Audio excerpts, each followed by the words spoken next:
Bonjour à tous et à toutes et bienvenue pour cette critique de Nicky Larson et le parfum de Cupidon réalisé par Philippe Lachaud, sorti en salle ce 6 février. Critique d'abord sans spoil, puis avec spoil. Il faut dire qu'au départ, les bandes annonces ne m'avaient pas rassuré, et pourtant, ce n'est pas le naufrage annoncé, comme quoi vaut mieux faire sa propre opinion que de suivre le troupeau.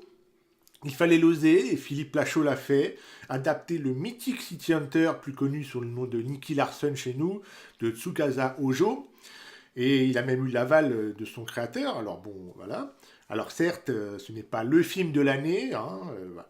Mais dans l'ensemble, c'est plutôt pas mal, c'est une bonne comédie, c'est divertissant, et on le voit, les moyens financiers de Philippe Lachaud sont plus importants dans l'adaptation et la réalisation de Nicky Larson que dans ses précédents films. Et on le comprend, lui qui se considère comme fan incontesté de Nicky Larson. Philippe Lachaud revient à nouveau avec sa bande de potes. Le film tient un rythme effréné, on ne s'ennuie pas, il se passe toujours quelque chose à l'écran. C'est assez proche du dessin animé que je suivais étant enfant, et on retrouve bien l'esprit, et on ne va pas se mentir, il s'est aussi inspiré du manga. Et pratiquement tous les ingrédients ont été repris, l'humour beauf très années 80-90, les gags, les personnages principaux, Nikki, Laura, Mammouth, les scènes d'action dynamiques, le gros marteau de 100 tonnes de Laura, Nikki, l'obsédé coureur de jupons, son 357 Magnum et sa fameuse Mini, tout y est. Cependant, le côté sombre de City Hunter n'est pas trop présent dans le film, ce qui est un peu dommage. L'histoire reste très classique, le scénario tient sur un post-it, il y a des moments en creux, il y a des gags qui fonctionnent, d'autres où c'est du grand n'importe quoi. Ça vient surtout des deux potes à Fifi, Tarek et Julien, j'en parle brièvement dans la partie spoiler. Le casting principal est composé donc de Philippe Lachaud, qui incarne un Nicky Larson crédible, son look et sa carrure au top. Elodie Fontan incarne magistralement Laura. Alors là, j'ai été impressionné, elle crève l'écran. Kamel Genfood incarne Mammouth. Alors ces trois personnages principaux ressemblant fidèlement au manga. Puis dans les seconds rôles, il y a Didier Bourdon qui incarne Dominique Letellier qui contacte Nicky Larson afin que ce dernier protège son invention, le fameux parfum du Cupidon. Parfum qui rendrait irrésistible la personne qui l'utilise. Puis il y a Julien Arrouti et Tarek Boudali, ce sont ces deux-là qui ont créé le malaise chez les fans, hein, dont on ne comprend absolument pas leur présence ni leur intérêt dans ce film.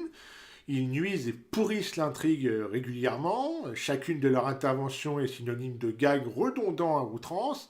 Quelle lourdeur, quoi!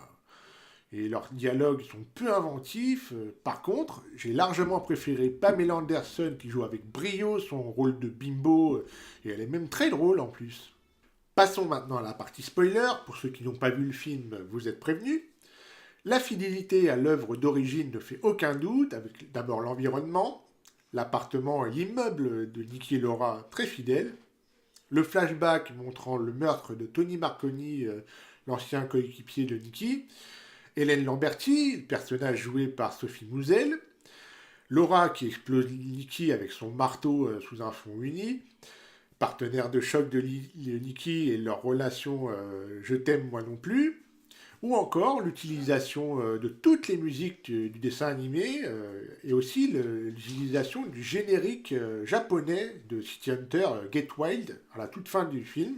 Ensuite, les scènes d'action sont superbes avec des plans efficaces et l'utilisation de l'effet ralenti, notamment cette scène vue dans la bande-annonce où Nicky attrape l'arme attachée au porte-jartel de Laura en balayant sa robe, ou encore la baston dans la décharge où Nicky est capturé par une bande de malfrats et il finit ensuite par tous les défoncer, ou alors la balle qui frôle la joue de Nicky qui laisse une cicatrice.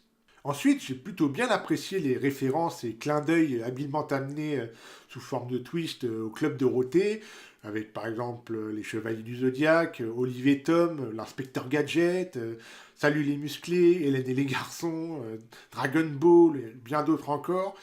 Et aussi certains caméos aussi, Gérard Jugnot, Audrey Lamy, Dorothée, Vincent Ropion, le doubleur français de Nicky Larson, et Jean-Paul Césari, le chanteur du générique français. En conclusion, loin des comédies aseptisées qu'on nous sert en France depuis quelques années, Nicky Larson et le parfum de Cupidon est un film correct, c'est un bon divertissement malgré le trop-plein d'humour gras. De gros efforts tout de même niveau action et effets spéciaux. Philippe Lachaud prend un malin plaisir à incarner le héros qui a bercé son enfance. Les nostalgiques comme moi du Club Dorothée et des années 90 en général s'amuseront à dénicher les clins d'œil liés aux séries, dessins animés et musiques de leur jeunesse. Donc dites-moi si vous êtes partant pour une suite dans les commentaires. En tout cas, Philippe Lachaud en a très envie. Et on arrive à la fin de cette vidéo critique. J'espère qu'elle vous aura plu. Si c'est le cas, laissez un pouce en l'air, ça fait toujours plaisir. Dites-moi dans les commentaires ce que vous avez pensé de cette adaptation de Nicky Larson par Philippe Lachaud. Et abonnez-vous à la chaîne pour ne rien manquer des prochains contenus. Vous pouvez également me suivre sur les réseaux sociaux. Les liens sont dans la description. Je vous dis bye bye et à la prochaine. Salut!